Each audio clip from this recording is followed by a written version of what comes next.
Hi welcome to our channel. June 9న కాళేశ్వరం విచారణకు ముందే బిగ్ బాంబ్ పేల్చబోతున్న హరీష్ రావు తన దగ్గర ఒక కీలకమైన డాక్యుమెంట్ ఉందంటూ కూడా సెన్సేషనల్ కామెంట్స్ అయితే చేశారు. ఇప్పుడు చర్చనీయాంశంగా మారిపోయింది. సో ఎటువంటి బాంబ్ హరీష్ రావు గారు పేల్చబోతున్నారు, ఏం డాక్యుమెంట్స్ ఆయన మీద ఉంది, మరి ఇది ఎవరిపైన ఇంపాక్ట్ చూపించే అవకాశం కనిపిస్తుంది? ఇదే అంశం మీద డిస్కస్ చేయడానికి ప్రజెంట్ మనతో పాటు సీనియర్ జర్నలిస్ట్ అరవింద్ కొల్లి గారు ఉన్నారు. వారిని అడిగి తెలుసుకునే ప్రయత్నం అయితే చేద్దాం. సార్ నమస్కారం సార్. సార్ 9న హరీష్ రావు గారు అయితే కాళేశ్వరం విచారణకు హాజరు కాబోతున్నారు. పక్కా హాజరవుతాను కూడా ఆయన చెప్పడం చూస్తున్నాం. హాజరు కాక ముందే ఆయన ఒక బిగ్ బాంబ్ పేల్చబోతున్నారని, ఒక ఇంపార్టెంట్ డాక్యుమెంట్ కూడా ఆయన దగ్గర ఉందని చెప్తున్నారు. మరి ఎవరి మీద బాంబ్ పేల్చబోతున్నారు, ఏంటా డాక్యుమెంట్లు, మరి ఇది ఎటువంటి తెలంగాణ రాజకీయాల్లో ప్రకంపనలు సృష్టించబోతుంది సార్? ప్రెజెంటేషన్ అయింది కదా, ప్రెజెంటేషన్ లో హైలైట్లు ఏమనిపించినాయి? ఆదిత్య మీకు భయపడలేదు, కాంగ్రెస్ కి రేవంత్ రెడ్డి కూడా భయపడలేదు, మేము విచారణకు హాజరవుతాం, వీళ్ళు చేస్తున్న దుష్ప్రచారం మొత్తాన్ని తిప్పికొడతామంటూ ఆయన హరీష్ రావు గారు చెప్పడం చూస్తున్నాం. సో అది కూడా ఒకటి హైలైట్ గా. దాంతో పాటు దూరం అవుతున్నారు, కుటుంబంలో ఎవరికి పడట్లేదు, ఎవరికి వాళ్ళే అయిపోతున్నారు అనేటువంటి నేపథ్యంలో హరీష్ అన్న కేటీఆర్ కలిసి చేసినటువంటి ప్రెస్ మీట్ ఏదైతే ఉందో, అది పవర్ పాయింట్ ప్రెజెంటేషన్, ఇది వాళ్ళిద్దరూ కలిసి వెళ్ళేటటువంటి అవకాశాలని, రాజకీయపరమైన అవకాశాలను చూపిస్తుంది.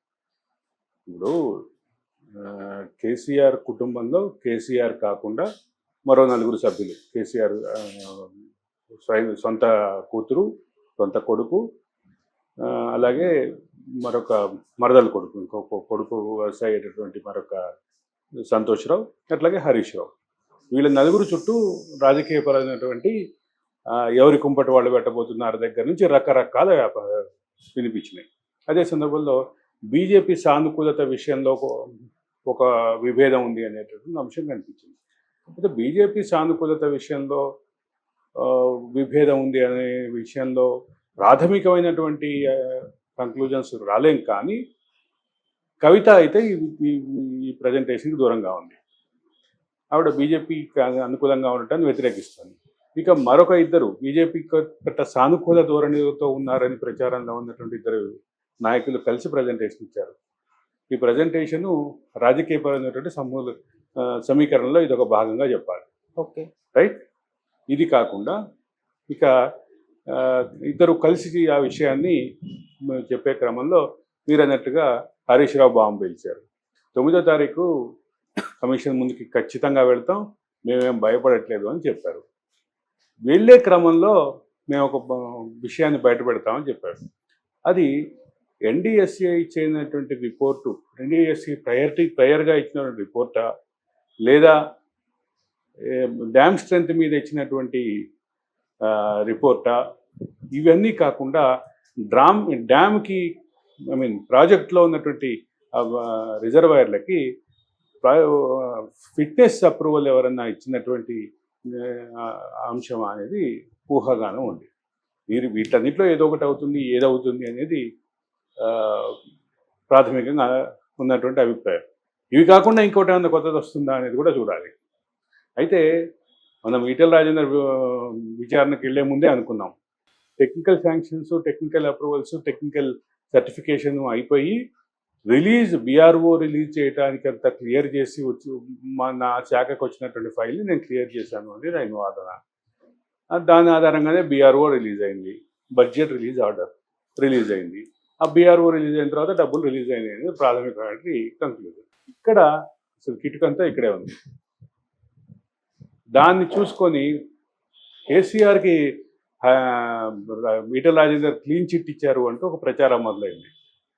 ఈ వ్యవహారంలో ఈటెల రాజేందర్ ప్రెస్ మీట్లో మాట్లాడిన దాంట్లో కానీ, అక్కడ జరిగినటువంటి ప్రజెంటేషన్ అంటే ఆయన ఇచ్చినటువంటి వివరణలో కానీ ఎక్కడన్నా కేసీఆర్కి ఆయన క్లీన్ చిట్ ఇచ్చి అనిపించిందా? అనిపించినప్పటికీ కొన్ని ఊహాగానాలు ఆ రకంగా వచ్చినటువంటిది ప్రాథమికమైన అంశం. ఒక పర్టికులర్ అంశంలో ఆయన టెక్నికల్ అప్రూవల్స్ అన్నీ అయిపోయిన తర్వాత, టెక్నికల్ ఎస్కలేషన్స్ అన్నీ అయిపోయినాక, టెక్నికల్ క్వరీస్ అన్నీ అయిపోయినాక నా దగ్గరికి ఫైల్ వచ్చింది, నేను క్లియర్ చేశాను అని చెప్పారు. దీంట్లో ఎక్కడ డ్యామ్కి సంబంధించినటువంటి నిర్మాణం కానీ, డిజైన్ కానీ, కన్స్ట్రక్షన్లో కానీ, ఒక ప్లేస్ని ఐడెంటిఫై చేయడంలో కానీ ఎక్కడ ప్రాథమికంగా ఆయన కేసీఆర్ నిర్ణయాన్ని అంగీకరించలేనట్టుగా, కేసీఆర్ని తప్పుపట్టినట్టుగా లేదా కేసీఆర్ని సమర్థిస్తున్నట్టుగా ఎక్కడా లేదు. నా పాత్ర లేదు అని చెప్పడం మాత్రమే నేను ఆయన చేశాను. ఆ నేపథ్యంలోనే 9వ తారీఖు వెళ్ళబోతున్నటువంటి మాజీ ఆర్థిక మంత్రి అంటే ఈటెల రాజేందర్ చెప్పినటువంటి ఏదైతే బడ్జెట్ రిలీజ్ ఆర్డర్లకు సంబంధించినటువంటి వ్యవహారం ఉందో దాంట్లోనే కొనసాగింపుగా ఆయన వాదన వినిపిస్తారా లేదా పూర్తి మరో బాంబు పేలుస్తారా అనేది కొంచెం ఆసక్తికరంగానే కనిపిస్తోంది. చూస్తున్నాం కూడా. దానికి ఏ రకమైనటువంటి ఆ బాంబు ఏంటో చూస్తే కానీ అది బాంబా, ఆటం బాంబా, అది విస్ఫోటనం చేస్తుందా లేకపోతే చప్పగారిపోతుందా అనేది చూడగలిగాం. ఓకే, అంటే ఎవరిని టార్గెట్ చేసి ఉండబోతుందని ఒక ప్రధాన చర్చ. నేను ఇందాక ఒకటి చెప్పా, సమాజంలో ఏ రకమైనటువంటి పర్సెప్షన్ ఉంటుంది. ఈటెల రాజేందర్ ఇద్దరు కేసీఆర్కి అనుకూలంగా వ్యతిరేకంగా రెండే మాట్లాడాలి అన్నట్టుగా ఎక్స్పెక్టేషన్ ఉంటుంది. అదే మాట్లాడతారనే ఎక్స్పెక్టేషన్ ఉంది.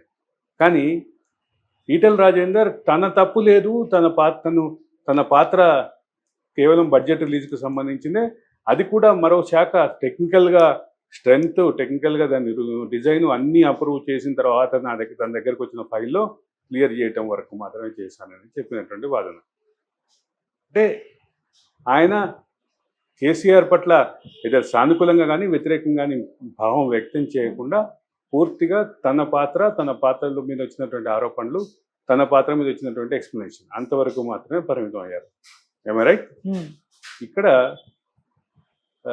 ఈ పర్టికులర్ భావంలోనే ఇదే రకమైనటువంటి దారిలో ఆయన తర్వాత ఆర్థిక మంత్రి అయినటువంటి హరీష్ రావు కూడా అదే దారిలో వెళ్ళారా లేదా అనేటటువంటిది ప్రధానమైన చర్చ. అట్లాగే వెళ్ళారు, అట్లాగే వెళ్తున్నారు అనేటటువంటి మనకు కూడా అనిపిస్తున్నప్పుడు, మరో అంశం పైన మనకు కూడా ప్రశ్నార్థకంగానే ఉన్నప్పుడు దానిపైన కన్క్లూజన్కి రాలేము అనేది క్లియర్.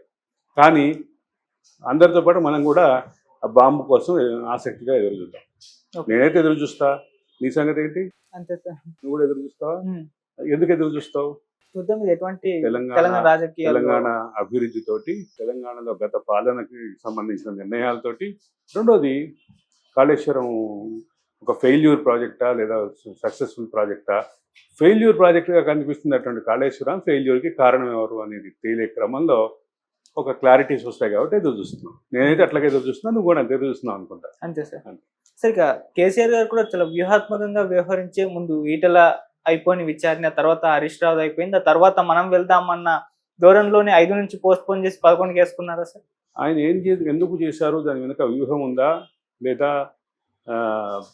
అది అంటే టైం తీసుకోవటం కోసం మాత్రమే ఉందా అనేది ఒక క్లారిటీ రావాల్సినటువంటి అవసరం ఉంది. కానీ ఒకటి క్లియర్, ఈటెల రాజేందర్ ప్రకటన కొంత